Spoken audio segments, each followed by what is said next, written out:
Deber. El perro debe tener cuidado. El perro debe tener cuidado. Poder. Hoy pueden ver la televisión. Hoy pueden ver la televisión. Referirse. ¿A qué se refiere él? ¿A qué se refiere él? Poner. Pongo el tablet en la estantería. Pongo el tablet en la estantería. Necesitar. Ella necesita ayuda. Ella necesita ayuda. Seguir. Mucha gente me sigue. Mucha gente me sigue. Aprender. Ella aprende español. Ella aprende español. Entender. Él no entiende nada. Él no entiende nada. Sentarse. Ella se sienta en la silla. Ella se sienta en la silla. Empezar. La película empieza ahora. La película empieza ahora. Intentar. Ella intenta dormir. Ella intenta dormir. Correr. Ella corre por la calle. Ella corre por la calle. Caer. Las hojas caen del árbol. Las hojas caen del árbol. Pertenecer. Las cosas les pertenecen a ellos. Las cosas les pertenecen a ellos. Ofrecer. Yo le ofrezco un cigarrillo.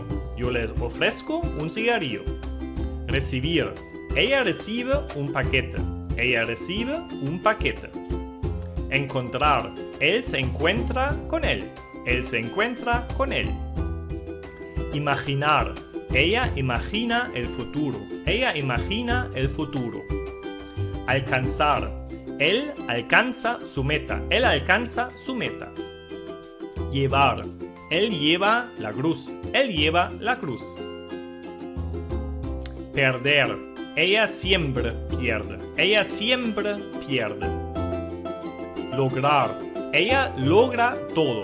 Ella logra todo. Reconocer. Ella lo reconoce. Ella lo reconoce. Desarrollar. Ellos desarrollan una aplicación. Ellos desarrollan una aplicación. Comenzar. La carrera comienza ahora. La carrera comienza ahora. Interesar. Esto le interesa mucho. Esto le interesa mucho. Recordar. No recuerdo. No recuerdo.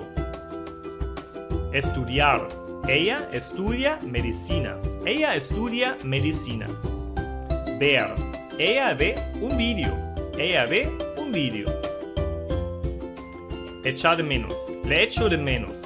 Le echo de menos. Thanks for watching. I hope you enjoyed this video and found it helpful. Don't forget to hit that subscribe button and turn on notifications so you never miss a new video. Check out more videos for more tips on mastering Spanish. Want to take your Spanish learning to the next level? Visit my website for more courses and private lessons. See you there.